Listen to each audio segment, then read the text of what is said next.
MPSC गट क भरतीमध्ये मोठे बदल झालेले आहेत। नवीन पदांचा जो आहे तर तो समावेश झालेला आहे। याच्यामध्ये पहिल्यांदाच एक नवीन पद आलेलं आहे, ते म्हणजे सहाय्यक मत्स्य व्यवसाय विकास अधिकारी।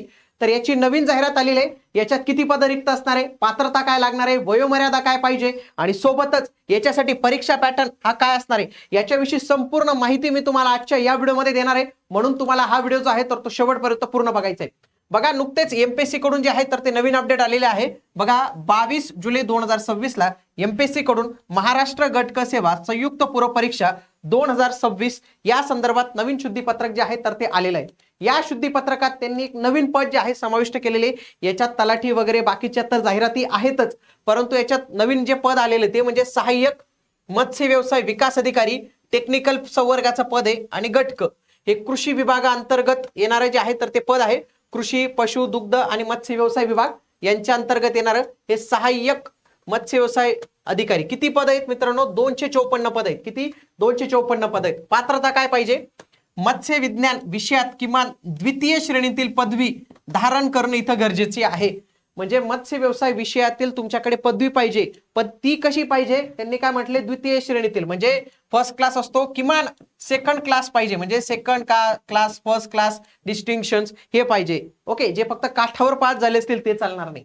वयोमर्यादा गणनेचा दिनांक हा 1 ऑक्टोबर 2026 असणार आहे। याच्यासाठी किमान मर्यादा 18 किंवा 19, आता ते जेव्हा ओरिजिनल जाहिरात येईल त्यावेळी आपल्याला कळणार आहे। काहींसाठी 18 असते, काहींसाठी 19 असते आणि मॅक्सिमम वयोमर्यादा ही 38 आणि कॅटेगरी वाल्यांसाठी 43। मॅक्सिमम तर सगळ्यांसाठी सारखी असते, परंतु मिनिमम 18 किंवा 19 जेव्हा परीक्षा योजना येईल तर त्यावेळी आपल्याला इथं कळणार आहे।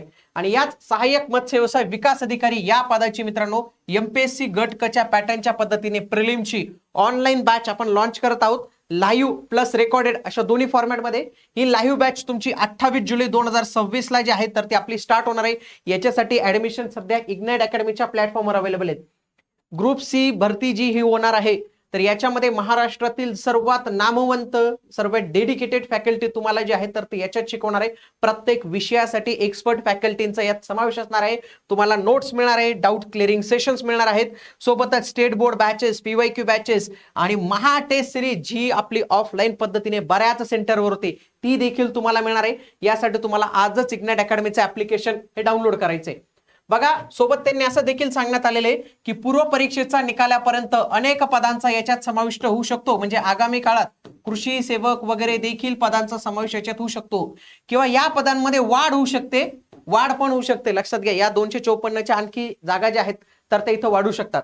सोबतच याच्या अर्ज करण्याचा आता अंतिम दिनांक असणार आहे 5 ऑगस्ट 2026 पर्यंत तुम्हाला या पदासाठी फॉर्म भरता येणार आहे। बाकी ऑनलाईन परीक्षा शुल्क हे 8 ऑगस्ट पर्यंत भरण्यात येईल। आता याच्यामध्ये जे काही नवीन उमेदवार असतील त्यांच्यासाठी एमपीएससी ची प्रोफाईल कशी तयार करावी आणि फॉर्म कसा भरावा याच्या संदर्भाचा डिटेल व्हिडिओ येणाऱ्या कालावधीत तुम्हाला आपल्या या चॅनलवर जे आहे तर ते पाहायला मिळणार आहे। याची पूर्व परीक्षा कशा पद्धतीने असणार आहे लक्षात घ्या। पूर्व परीक्षेत एकूण 100 प्रश्न असतील, 100 गुणांसाठी पदवी लेवलचा दर्जा असणार आहे। मराठी आणि इंग्रजी अशा दोन्ही भाषेत प्रश्न असतील आणि 1 तास एवढा वेळ मिळणार आहे। आणि इथं एमसीक्यू पॅटर्न असणार आहे मित्रांनो। ओके, सिलेबस पण दिलेला आहे बघा, इतिहास हा विषय असणार आहे, त्याच्यानंतर भूगोल हा विषय आहे, अर्थव्यवस्था, चालू घडामोडी, राज्यशास्त्र, सामान्य विज्ञान, अंकगणित, बुद्धिमापन चाचणी, तर असे हे आपल्याला 8 विषय याच्यात जे आहेत तर ते पाहायला मिळणार आहे।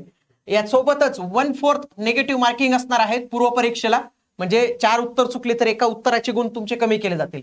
आता नेमका मुख्य परीक्षेचा अभ्यासक्रम जो त्यांचा जीएसचा आहे तोच राहणार आहे का काही तांत्रिक राहणार आहे? कारण की या पदासोबत टेक्निकल हा शब्द जोडून आलेला आहे। तर येणाऱ्या कालावधीत ज्याच्या मुख्य परीक्षेचा अभ्यासक्रम जो आहे तर तो घोषित झाल्यानंतर त्याच्या संदर्भाच्या काही बॅचेस आणि गायडन्स असेल तर तुम्हाला आपल्या या चॅनलवर जे आहे तर ते मिळून जाणार आहे मित्रांनो। बाकी याच्या संदर्भाच्या काही अपडेट्स असतील तर त्या मिळूनच जातील। जे कोणी नवीन उमेदवार फर्स्ट टाइम फॉर्म भरणार असेल तर ते या बॅचच्या माध्यमातून त्यांची एक चांगली तयारी जी आहे तर ते करू शकतात। भेटूया पुढील व्हिडिओमध्ये, तोपर्यंत जय हिंद, जय महाराष्ट्र, धन्यवाद।